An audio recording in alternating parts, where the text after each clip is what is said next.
Tendrás que apañártelas, chico. Douglas escupió estas palabras con una sonrisa en los labios, la misma que ponía cuando contaba uno de sus chistes humillantes durante la cena. Solo que, esta vez, no era un chiste. Era una broma en vivo. Y yo era el protagonista. El motor del todoterreno rugió, los neumáticos devoraron la polvorienta carretera, y en pocos segundos, me quedé solo en medio de la nada. De verdad, en medio de la nada. Una parada de camiones en algún lugar olvidado de Montana, sin señal de GPS, sin internet y con la batería del móvil parpadeando al 9%. Me llamo Liam, tengo 29 años, y ese fue el momento en el que me di cuenta, con una claridad aterradora, de que no formaba parte de esa familia, que solo era un objetivo dentro de un ciclo tóxico al que ellos llamaban tradición. 3 días antes, había creído que ese viaje era una buena idea.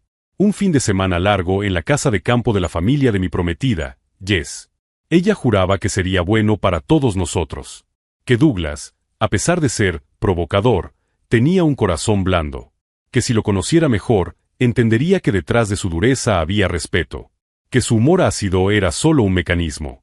Una forma de poner a prueba a los demás. Estaba a punto de casarme con Jess, así que, por supuesto, quería intentarlo. Al principio, el ambiente era soportable.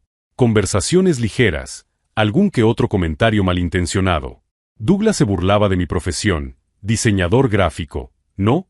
Entonces básicamente pintas con el ratón. Yo sonreía. Fingía que no me dolía. Estaba acostumbrado. Pero con el tiempo, las provocaciones empezaron a ganar peso. Y puntería. ¿Siempre hablas así de manso? Pareces un dependiente de una librería de centro comercial. ¿Necesitas ayuda para abrir esa botella, Liam? ¿No te da vergüenza llevar esas zapatillas con esos pantalones? Los demás se reían. Incluso Jess. A veces con mirada culpable, a veces intentando indicarme con los ojos, no te lo tomes en serio. Pero ¿cómo no hacerlo? Las comidas se convertían en sesiones de interrogatorio disfrazadas de bromas. Su hermano, Connor, sacaba temas sobre hombres de verdad, mientras comparaba mi postura con la de alguien que vive en un tutorial de meditación. Su madre, Verónica, fingía neutralidad, pero dejaba escapar sonrisas cada vez que Douglas me menospreciaba. Y Jess, bueno, ella decía que tenía que ser más resiliente, que eso era parte del paquete de entrar en la familia. El viaje a Idaho ya iba por su segundo día cuando todo estalló de verdad. La mañana había comenzado extrañamente tranquila. Douglas estaba más callado de lo habitual. Incluso me ofreció café para desayunar. Connor no dijo nada durante las 2 primeras horas de viaje. Verónica elogió la banda sonora que había puesto en el coche. Era extraño. Debería haber olido la emboscada en el aire. Cuando Douglas anunció que haríamos una parada para repostar y estirar las piernas, me sentí aliviado. Pensé que su silencio era el final de la farsa. Que tal vez me estaban dando un respiro. Que por fin me había ganado algo de respeto. La gasolinera era de esas perdidas entre el tiempo y la nada. 2 surtidores, una cafetería polvorienta y un letrero de neón parpadeante y defectuoso. Entré a comprar botellas de agua y un paquete de patatas fritas. Cuando volví, el coche ya no estaba allí. Miré a ambos lados. Di una vuelta al edificio. Llamé a Jess en voz alta. Pensé, tal vez se han ido a dar una vuelta, a buscar algo a la cafetería de al lado. Mi móvil temblaba en mis manos. Llamé. Nada. Volví a llamar. Buzón de voz. Probé con el número de Jess. Luego con Connor. Verónica. Douglas. Nada. Solo cuando vibró el grupo familiar de WhatsApp todo quedó claro. Un video, grabado desde el asiento trasero, los mostraba a todos riéndose, Jess al volante, Douglas filmando. A ver si el genio del arte se las apaña. Considéralo una prueba, Liam. ¿El pie de foto? Supervivencia básica. Buena suerte, campeón. Aquello no era un susto. No era una broma de mal gusto. Era una declaración. Me tenían como un chiste. Como un experimento. Y, peor aún, Jess estaba en medio. Conduciendo. Riendo. El dolor que subió por mi garganta fue rápido y agudo. Me apoyé contra la pared de la gasolinera, con la respiración entrecortada, tratando de procesarlo. Uno de los empleados miró desde lejos, se rascó la cabeza y volvió a manipular las bombas. El mundo a mi alrededor seguía con normalidad. Nadie allí sabía que acababan de abandonarme como a un perro en la cuneta. La empleada de la tienda de conveniencia, Una chica delgada, con el pelo rosa descolorido y los ojos hundidos, me miró de arriba abajo. ¿Todo bien?, preguntó ella. Respiré hondo. Creo que me han dejado aquí. La frase salió débil, casi ahogada. Ella frunció el ceño. ¿Cómo? ¿En serio? Asentí. Intenté esbozar una sonrisa, pero solo conseguí sentir que me temblaba la cara. ¿Hay alguien a quien puedas llamar? Pensé en mi lista de contactos. Mis padres vivían en Florida y no me habían hablado desde que decidí dejar mi trabajo en el banco para dedicarme al diseño. Mis amigos estaban dispersos, ocupados, viviendo vidas que no incluían rescatar a un amigo abandonado en medio del país. No. Nadie. Ella se mordió el labio inferior. Puedes esperar aquí dentro, si quieres. Enseguida se enfriará. Me senté en el suelo, apoyado contra la nevera de bebidas. El frío de la superficie contrastaba con el calor de la vergüenza y la rabia que crecían en mi interior. Revivía cada comentario, cada risa, cada vez que me decían, eres demasiado sensible. ¿Era eso lo que llamaban prueba? ¿Era eso amor? ¿Era eso familia?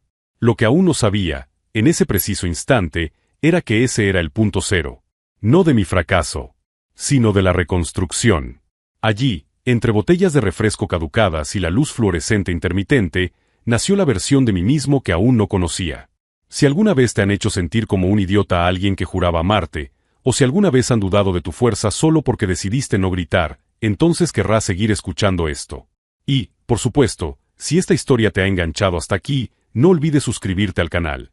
Lo que viene a continuación dejará claro que, a veces, ser abandonado no es el final. Es solo el comienzo.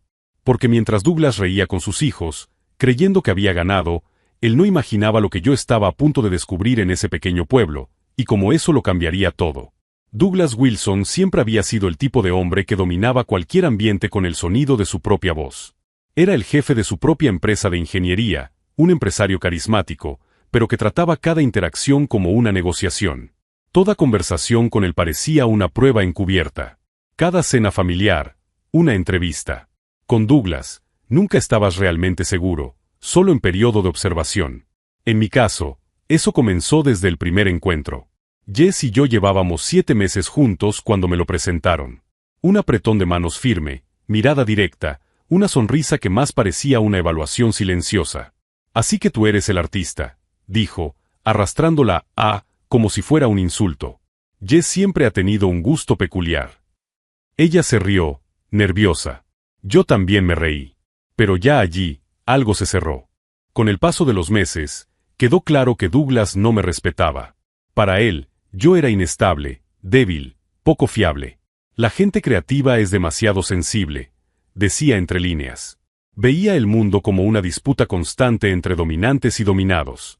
Y en el guión que él escribía, yo ni siquiera servía como antagonista, solo era un alivio cómico. Connor, el hijo mayor, era una copia fiel de su padre, con la diferencia de que su crueldad era más juvenil. Le encantaba hacer de hermano mayor, y se divertía con todo lo que me sacaba de quicio. Una vez, puso laxante en mi bebida energética antes de un juego familiar en el parque. Otra vez, cambió la configuración de mi portátil al chino y luego fingió no saber cómo arreglarlo. Siempre la misma excusa, relájate, tío, es solo una broma. Verónica, la madre, era el tipo de mujer que mantenía la casa en orden y la boca cerrada. Cuando Douglas se burlaba de mí delante de los demás, ella sonreía sin mostrar los dientes. Tenía esa mirada de quien observa el caos, pero prefiere no involucrarse. El tipo de silencio que duele más que una bofetada. Jess era el eslabón confuso. En los momentos a solas, era dulce, protectora, cariñosa. Defendía mi trabajo, mi sensibilidad, mi elección de vida. Pero bastaba con estar en presencia de sus padres para que se transformara. Se reía de los chistes. Me corregía la postura.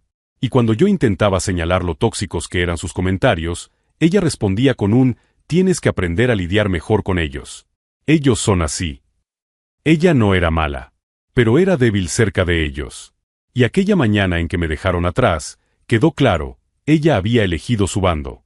Mientras miraba mi reflejo en los espejos rotos del baño de la gasolinera, sentía que las preguntas se acumulaban en mi garganta. ¿Por qué? ¿Qué tipo de padre abandona a su yerno en una ciudad desconocida solo para ver si se las arregla? ¿Qué tipo de mujer conduce el coche que deja al hombre al que dice amar solo al borde de la carretera? Mi cabeza daba vueltas. No podía decidir si estaba más furioso con Douglas o decepcionado con Jess. Volví a la tienda. La empleada, Ashley, me ofreció un viejo cargador de iPhone que alguien había dejado allí. Encendí mi móvil y revisé los mensajes.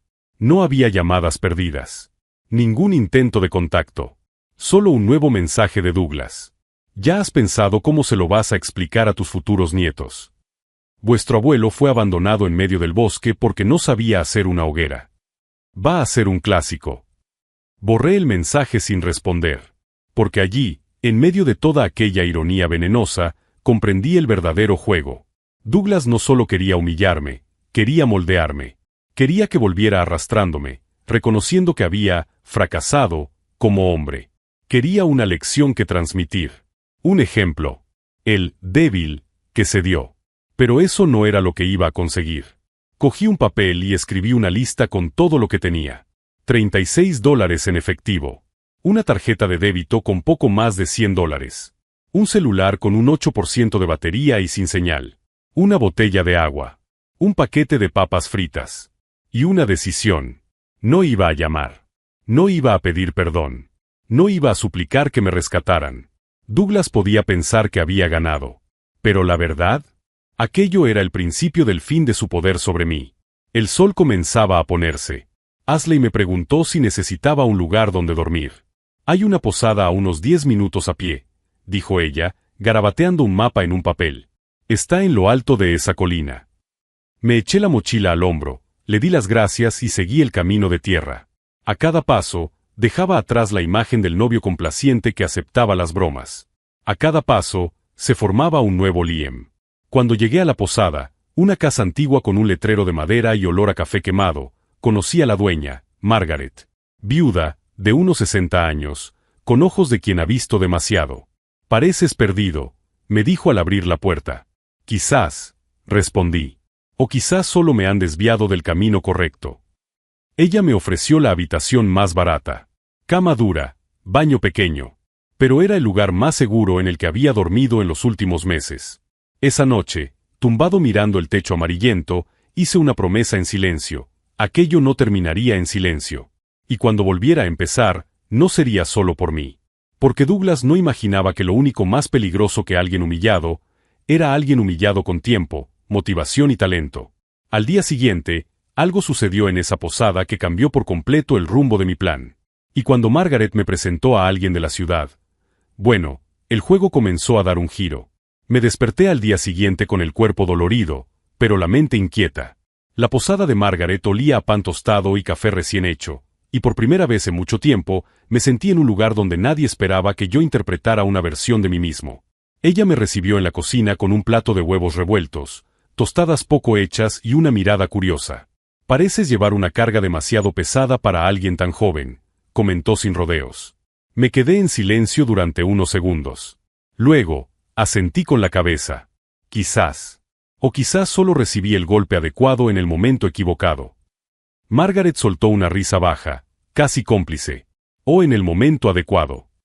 Mientras comía, ella me habló de un amigo suyo que quizá podría ayudarme. Él tiene un taller de informática aquí cerca, pero también se dedica a la tecnología, el diseño y esas cosas modernas. Siempre dice que en esta ciudad faltan personas creativas que sepan manejar las redes sociales y hacer arte decente. Se llama Nate. Anoté la dirección en un trozo de papel doblado y fui allí a última hora de la mañana. El taller de Nate era una mezcla de tienda de reparación de aparatos electrónicos, papelería alternativa y cibercafé. Era un hombre con barba, de unos 30 y tantos años, con una camiseta negra y un viejo ordenador portátil en las manos. Cuando le expliqué mi situación, omití los detalles del abandono, solo dije que estaba recomenzando. Pareció genuinamente interesado. ¿Tienes un portafolio?, preguntó. Sí, respondí, sacando mi celular y esperando que la conexión a internet de la tienda funcionara. Le mostré algunos proyectos de branding, flyers, ilustraciones digitales. Nate hizo clic, amplió, frunció el ceño, en el buen sentido. Eres bueno, dijo, sincero. Y la ciudad necesita a alguien que entienda de diseño visual. La mayoría de los negocios de aquí todavía usan logotipos hechos en Word. Él me ofreció 2 proyectos casi de inmediato: rediseñar la fachada de una cafetería local y rediseñar la identidad visual de la feria comunitaria anual. Era poco dinero, pero suficiente para mantenerme durante unos días, y lo más importante, me daba una razón para quedarme. A medida que pasaban los días, mi presencia allí comenzó a tener sentido. Margaret se convirtió en una especie de mentora silenciosa, ofreciéndome consejos velados entre una taza de té y otra. Nate me presentó a la red de pequeños empresarios de la ciudad y fui encajando. Poco a poco, el lugar donde me abandonaron se convirtió en un simple punto en el mapa. Y el nombre Douglas, que antes me hacía rechinar los dientes, comenzó a alimentar otro tipo de energía. Ya no era dolor. Era estrategia. Un mes después, ya tenía 4 clientes fijos, dormía tranquilo y empezaba a sentirme libre. Fue entonces cuando recibí el correo electrónico de Jess. Asunto: podemos hablar. Tardé 1 hora en abrirlo. Cuando finalmente lo hice, leí cada palabra como si estuviera sosteniendo un fósforo encendido en la punta de los dedos. Liam, estoy tratando de entender todo lo que pasó. Te juro que no sabía que ellos harían eso. Pensé que era solo otra provocación idiota, como siempre. Nunca imaginé que te dejarían de verdad. Cuando me di cuenta de que no estabas bromeando, que no ibas a llamar, me asusté. Y me quedé en silencio. Eso me destruyó. Ella terminaba diciendo que me quería. Que quería hablar. Que estaba dispuesta a dejar a su familia si yo le decía que todavía quería estar con ella. Cerré el portátil. Me acerqué a la ventana de la habitación del hostal y me quedé mirando la puesta de sol. La pequeña ciudad respiraba un silencio confortable, casi íntimo. Margaret regaba las plantas en el balcón. Nate me había enviado un audio media hora antes preguntándome por una idea para un nuevo proyecto. ¿Y yo?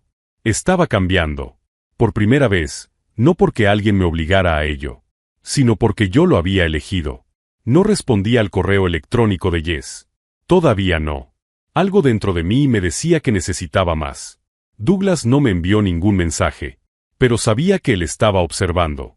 Un amigo en común, antiguo compañero de la universidad, me envió una captura de pantalla de una publicación de Douglas en LinkedIn, una foto de él con Connor frente a la empresa familiar, con la leyenda: los hombres de verdad cuidan de los suyos. ¿Los débiles? Bueno, de ellos ya se encarga la vida. Leí eso más de 10 veces. Fue entonces cuando comprendí que mi ausencia no era suficiente. No solo quería desaparecer, quería exponerlo. Demostrar que lo que él intentó usar como humillación se convertiría en el motor de mi ascenso. Que haber sido abandonada en medio de la nada no me destruyó, me forjó. Douglas se alimentaba del control, de la narrativa. Usaba las palabras como palancas, los chistes como armas y el silencio como trinchera. Y ahora tenía que entender que su historia no era la única versión de los hechos. A la semana siguiente, hablé con Nate sobre un proyecto personal. Una plataforma que mezclara diseño y narrativa. Algo que pudiera dar voz a personas que, como yo, habían sido silenciadas en nombre de la familia, la tradición o la prueba de carácter. Algo con alcance. Algo que pudiera crecer y molestar. ¿Quieres convertir tu experiencia en contenido?, preguntó Nate, curioso. No solo contenido, respondí. En una herramienta. En un arma. Y eso fue exactamente lo que hicimos. Pero el verdadero punto de no retorno llegó una tarde lluviosa, cuando recibí una llamada inesperada. Margaret contestó en recepción y subió con el mensaje: hay un hombre en la sala de al lado preguntando por ti. Bajé. Douglas estaba allí, sentado, con las piernas cruzadas. Me miró como si nada hubiera pasado. Tenemos que hablar. Y fue allí, con los ojos fijos en los suyos y el pasado palpando entre nosotros, cuando comprendí: lo más difícil aún estaba por llegar. Pero ahora el tablero era mío. Douglas no se disculpó. No hubo un «me equivoqué», y mucho menos un «me arrepiento». Solo esa mirada clínica de siempre, como si estuviera evaluando el desempeño de un empleado al que despediría con un elogio falso en la puerta. Cuando lo miré, parado en la recepción del hotel, él abrió los brazos con una sonrisa neutra, como si nada hubiera pasado. «Has sobrevivido. Impresionante», dijo, como quien comenta el tiempo. Margaret, sensible al ambiente, sirvió 2 cafés y se marchó discretamente. Yo me quedé de pie. Quería dejar claro, desde el principio, que él no tenía el control. ¿Crees que esto es un juego?, le pregunté. No. Creo que es un proceso. Lo has superado, Liam. He probado lo que necesitaba. Eres más fuerte de lo que parecías. Me dejaste en una gasolinera, Douglas. Exacto. Y mira, has florecido. La audacia era surrealista. Realmente creía que lo que había hecho era algún tipo de lección. Que el trauma que me había causado me había moldeado para mejor. La distorsión moral era tan grande que resultaba casi cómica. Pero en ese momento comprendí algo crucial. Douglas necesitaba convencerse de que todavía tenía la sartén por el mango. De que su juego tenía un propósito. Necesitaba creerlo para justificar la culpa que probablemente intentaba ocultar bajo la alfombra con su cinismo habitual. Y yo le dejé hablar. Dejé que se hundiera en sus propias narrativas, porque cada palabra que decía solo validaba la estrategia que llevaba semanas construyendo. Después de que se fue, sin ningún avance real, solo con el ego inflado, volví a la habitación del hostal y me senté en el escritorio. Abrí mi cuaderno, donde tenía esbozado mi plan, proyecto contranarrativa. Todo comenzó con una conversación con Nate, semanas antes. Mientras tomábamos café en la terraza de su taller, le hablé de la necesidad de contar mi historia, pero no solo la mía. La de tantos otros que, como yo, fueron objeto de burlas, invisibilizados dentro de estructuras familiares abusivas disfrazadas de tradición. ¿Quieres hacer un blog?, me preguntó, un poco escéptico. No. Quiero crear una plataforma. Un espacio seguro. Algo que permita a las personas transformar el dolor en relato, y el relato en poder. A Nate le gustaban los retos. Con un servidor sencillo, montamos la base del sitio web. Lo llamé Fío Cortado, Hilo Cortado. Un espacio anónimo para compartir historias de abandono, humillación familiar, desprecio emocional. Historias como la mía. Pero también de otras voces. Publiqué la primera entrada como L. Era mi relato, en forma de crónica, con nombres cambiados, lugares alterados, pero con la emoción intacta. La historia de un hombre abandonado por su familia política, que decidió no volver. No para buscar venganza, sino para reconstruirse. En menos de una semana, recibimos los primeros relatos. De mujeres desheredadas por romper con los patrones. De hombres humillados por padres y suegros que pensaban que la sensibilidad era debilidad. Jóvenes LGBTQ y rechazados por sus familias. El sitio creció más rápido de lo que esperábamos. La prensa local se dio cuenta. Luego, un canal de YouTube hizo un video sobre Fío Cortado. Cuando la noticia apareció en un blog progresista con más de 100,000 lectores mensuales, la cosa explotó. Douglas se dio cuenta. Primero vino el silencio. Luego, el contraataque. Jess me envió un mensaje: tú estás detrás de ese sitio web, ¿verdad? Lo ignoré. 2 días después, Nate recibió un correo electrónico formal de un bufete de abogados. Solicitud de retirada de contenido difamatorio, bajo pena de acción judicial. No se mencionaba ningún nombre en concreto, pero la acusación era clara. Douglas sintió el golpe. Lo que él no sabía es que estábamos preparados. Todos los testimonios publicados contaban con consentimiento. No se revelaba ninguna identidad real. Y yo tenía pruebas. Impresiones, audios, videos, comentarios machistas, frases abusivas, discursos violentos disfrazados de broma, todo documentado. No como plan de venganza, sino por precaución. Y ahora servirían como escudo y munición, en caso de que él decidiera ir más allá. Mientras, Fío Cortado se consolidaba como red de apoyo, yo ganaba espacio en la comunidad local. Empecé a impartir talleres de diseño accesible para pequeños comerciantes. Ayudé a Margaret a reformular la identidad de su posada. El nuevo logotipo incluso apareció en un blog regional de turismo. Poco a poco, mi historia dejó de ser un dolor crudo y se convirtió en una trayectoria admirada. Y entonces Jess llamó. No contesté. Ella dejó un mensaje de voz. Liam, sé que mi padre te hizo daño. Pero tú también me estás haciendo daño ahora. Te quería. Todavía te quiero. Solo que no sabía cómo actuar. Estaba atrapada. Hubo un tiempo en que esas palabras me habrían destrozado. Ahora, solo confirmaban que ella nunca había conseguido salir del ciclo. Y que yo, por fin, había salido. Douglas, por otro lado, no sabía lidiar bien con la pérdida de poder. Publicaba mensajes pasivo-agresivos en LinkedIn, hacía comentarios velados en las reuniones de la empresa, intentaba controlar la narrativa. Decía que las redes sociales estaban llenando la cabeza de la gente con mentiras.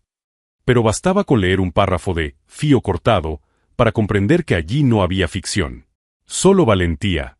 Y en medio de todo eso, sucedió algo inesperado. Me invitaron a hablar en una conferencia estatal sobre redes de apoyo emocional y diseño con propósito. La organizadora descubrió mi trabajo a través del sitio web. Acepté. Creé una presentación que mezclaba arte y testimonio. Y allí, por primera vez, conté mi historia públicamente. Con mi nombre. Liam Bennett, diseñador y fundador de la red Fío Cortado. Fue liberador. Una ruptura definitiva. Una línea trazada en el suelo entre el hombre que fui y el que me estaba convirtiendo. Esa noche, de vuelta en la posada, Nate me mostró el número de visitas al sitio web, más de 600,000 en 2 meses. Margaret me trajo un pastel para celebrarlo. Y me senté en la terraza, solo, mirando el cielo nocturno de la ciudad que me había acogido. Douglas pensó que había ganado el día que me dejó en una gasolinera. Que me había destrozado. Que me había puesto a prueba y que me callaría. Pero lo que no se dio cuenta es que, al intentar silenciarme, me empujó al escenario. Al intentar ridiculizarme, me dio un micrófono. Y ahora era mi turno de hablar. Pero lo que pasó en la cena de su empresa lo cambió todo, y aceleró el final que ya no necesitaba planear. Él mismo cavó su tumba. Y solo quedaba observar la caída. La invitación llegó con todo el barniz de un evento corporativo impecable, fuentes limpias, colores institucionales, lenguaje cuidadosamente pulido. Wilson y Filos en Genaria le invita a su cena anual de celebración. Sabía que era obra de Douglas.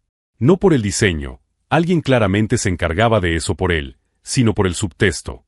Había un claro intento de reconstruir la narrativa. Ignorar el escándalo, borrar la cicatriz pública y fingir que todo seguía según lo planeado. Elegancia forzada. Control. Su firma en cada píxel. La diferencia ahora era que ya no tenía miedo. Confirmé mi asistencia. Pero antes hice algunas llamadas. Hablé con la producción del evento, con el ponente principal, un ejecutivo que había conocido en la conferencia en la que conté mi historia, y, con tacto y sinceridad, le pedí un breve espacio. Un discurso de clausura. No como forma de revancha, sino como testimonio. Él aceptó. No conocía los antecedentes, pero sabía del impacto de Fío Cortado. Quería algo que inspirara. Apenas sabía lo que estaba a punto de entregar. Llegué al evento con antelación. El salón estaba lleno. Mesas con arreglos florales blancos, camareros repartiendo copas de vino, música instrumental de fondo. Los invitados, empresarios, socios, políticos locales, circulaban entre sí como si nada pudiera afectar esa burbuja de estabilidad. Llevaba una chaqueta azul marino que me había prestado Nate. Zapatos de cuero discretos. El pelo peinado. El aspecto de alguien que por fin se sentía seguro en su propio papel. Douglas me vio desde lejos. Y, por un instante, dudó. La sonrisa protocolaria apareció rápidamente, pero sus ojos delataron su sorpresa. O tal vez, su incomodidad. Liam, dijo él, extendiendo la mano. Me alegro de que hayas venido. Claro. No me lo perdería por nada, respondí. Le estreché la mano por formalidad y me alejé antes de que pudiera entablar conversación. Jess estaba más atrás, junto a Connor. Ella me lanzó una mirada difícil de descifrar. En parte arrepentimiento, en parte nostalgia. Solo la saludé con la mano desde lejos. La cena siguió el protocolo, entrante ligero, plato principal demasiado elaborado para saber a qué sabía, postre olvidable. El vino, excelente, por supuesto. A continuación, los discursos. El presidente del consejo habló de innovación con tradición. Una directora de proyectos elogió la fuerza de liderazgo que ha formado la base ética de la empresa. Cada frase parecía escrita por un comité jurídico. Todo estaba hecho a medida para rehabilitar la imagen de Douglas sin mencionar su nombre. Y entonces me llamaron al escenario. La presentadora me presentó como fundador de una de las iniciativas de apoyo emocional corporativo más relevantes de la actualidad, un título que, hasta hacía poco, me habría parecido exagerado. Ahora me parecía adecuado. Subí con calma. La iluminación ya no me cegaba. Veía las caras. Y ellos me veían a mí. Buenas noches, comencé. Me llamo Liam Bennett. Soy diseñador, consultor creativo y fundador de la plataforma Fío Cortado. Y, antes que nada, soy alguien que ha aprendido de la forma más dolorosa y transformadora lo que significa ser silenciado, ridiculizado, descartado. El silencio se instaló de inmediato. Hace tiempo, me abandonaron. Literalmente. En un estado desconocido. Sin transporte. Sin aviso. Sin nadie. Una situación que sería cómica, si no fuera traumática. Lo llamaron, prueba. Broma. Lección de vida. Pero no lo era. Era abuso. Alguien tosió. Un vaso tintineó. Esa experiencia me llevó a crear un espacio donde otras personas pudieran contar historias similares. Historias de violencia emocional disfrazada de tradición. De bromas familiares, que, en realidad, son mecanismos de control y humillación. Historias como la mía. Y de miles de personas más. Proyecté una diapositiva con el logotipo de Fío cortado. Hoy, este proyecto tiene más de 600,000 visitas.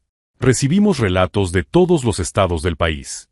Y todos dicen, de una forma u otra, pensaba que solo me pasaba a mí. Me detuve. Miré la sala. La incomodidad era palpable. Douglas estaba inmóvil. Connor miraba su celular. Jess tenía los ojos fijos en mí, como si intentara absorber cada palabra. Y por eso estoy aquí.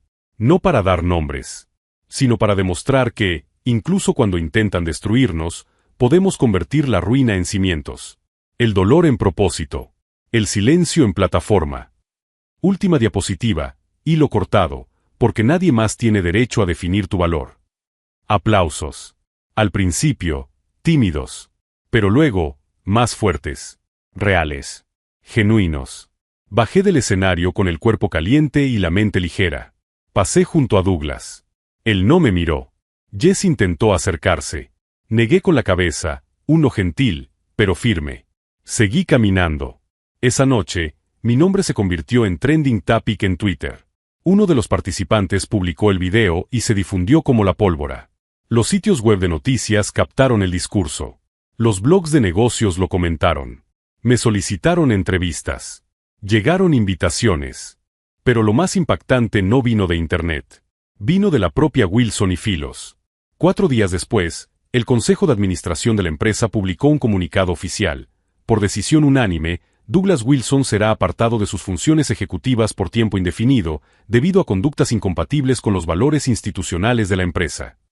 Él cayó. No por mi acción directa, pero porque, al fin y al cabo, la máscara ya no sostenía al personaje. Jess me envió un último correo electrónico. Has sido más valiente de lo que yo jamás podría ser. Espero que encuentres todo lo que te mereces. Yo estoy intentando empezar de nuevo. Lo leí. Pero no respondí.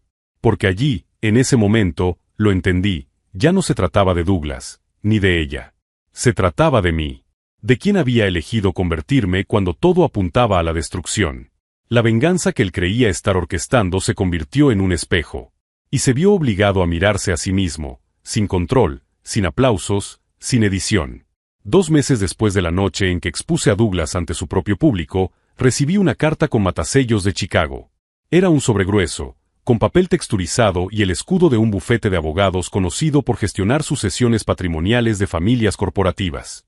El tipo de papel que normalmente transmite poder, control, o en ese caso, el desenlace final de un ciclo que parecía interminable.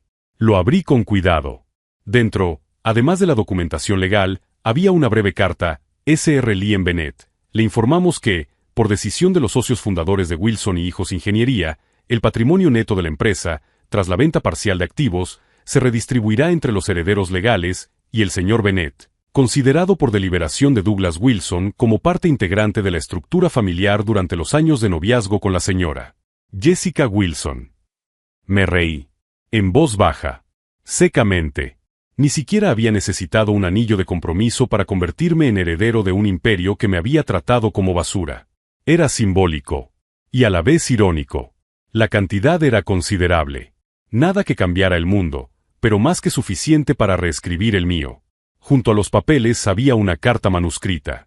La firme caligrafía de Verónica saltaba de las líneas con ese tono pasivo-agresivo tan familiar.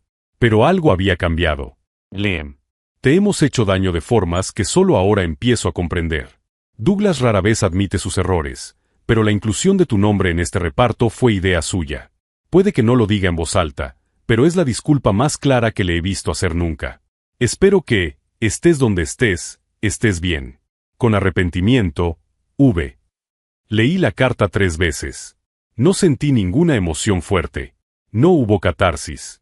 Solo una aceptación serena. Porque la verdad es que, en ese momento, ya me había convertido en alguien que ya no necesitaba ese reconocimiento. Él era prescindible. Utilicé parte del dinero para expandir Fío Cortado. Alquilamos un local en la ciudad, creamos talleres presenciales, comenzamos a formar terapeutas asociados y Nate se convirtió en mi socio oficial. Margaret se jubiló definitivamente, pero aparece de vez en cuando para tomar un café y dar su opinión no solicitada. Ella es, oficialmente, nuestra asesora honoraria. El proyecto se convirtió en una referencia nacional en salud emocional para adultos jóvenes. Se convirtió en tema de seminarios, fue invitado a participar en conferencias de recursos humanos e incluso inspiró iniciativas gubernamentales de apoyo a víctimas de violencia psicológica. Transformamos el silencio en movimiento. Pero no me detuve ahí. Empecé a trabajar con pequeñas empresas en la creación de culturas organizativas saludables. Incluso con empresas familiares. La ironía me acompañaba. Yo, moldeado por el fracaso afectivo de una de esas estructuras, ahora ayudaba a otras a no reproducir el mismo ciclo. Y era precisamente esa mirada crítica, honesta y sensible lo que hacía que mi trabajo fuera valorado. La última vez que vi a Jessica fue en un evento de diseño en Denver. Ella estaba con un grupo de compañeros de trabajo y me vio antes de que yo la viera. Se acercó con cuidado. Su mirada era diferente, sin culpa, sin arrogancia. Solo cansancio y una cierta paz. «Lo has conseguido», me dijo con una sonrisa tímida. «Sí», respondí. «¿Y tú?» «Lo estoy intentando. Todavía estoy aprendiendo que es realmente mío y que me han inculcado». Nos despedimos allí. Sin promesas, sin reconciliaciones. Solo el reconocimiento mutuo de que habíamos sobrevivido. Y que nuestras versiones pasadas habían muerto en aquella gasolinera junto con la vieja ilusión de una familia. Hoy vivo en una casa de madera clara, con grandes ventanas orientadas al este. Me despierta el sol. Tengo un perro llamado Cider, una estantería llena de libros subrayados y una hamaca donde escribo mis crónicas semanales. A veces recibo cartas de lectores. A veces, solo silencio. Y ambos son bienvenidos. He aprendido a valorar los vacíos no como ausencia, sino como espacio. A veces sigo soñando con la carretera de tierra de Wyoming. El cielo despejado. El sonido del viento. Pero cuando me despierto, sé que ese momento ya no me define. Él me empujó. Me rompió. Me moldeó. Pero fui yo quien eligió qué hacer con los pedazos. En cuanto a Douglas, la última noticia que tuve fue un artículo en el periódico. Se había alejado oficialmente de la empresa alegando motivos de salud. Ninguna declaración. Ningún intento de contacto. Quizás porque, en el fondo, él sabía que ya no había vuelta atrás. ¿Y sabes una cosa? Se lo agradezco. Le agradezco que me dejara en ese estado desconocido, porque fue allí donde empecé a encontrarme a mí mismo. Fue cuando nadie me buscó, cuando aprendí a escucharme. Fue cuando me excluyeron, cuando descubrí que podía incluirme en los lugares que yo mismo construiría. Si has llegado hasta aquí y esta historia te ha emocionado de alguna manera, respira. Tú también puedes reconstruirte. Tú también puedes romper el ciclo. Y cuando estés listo, te invito a quedarte por aquí. Suscríbete al canal, sigue nuestros videos. Porque aquí no esperamos la redención, creamos nuevos comienzos. Y si algún día alguien te dice que te dejó atrás, por tu bien, recuerda, tu bien comienza cuando tú eliges por ti mismo. Y por nadie más.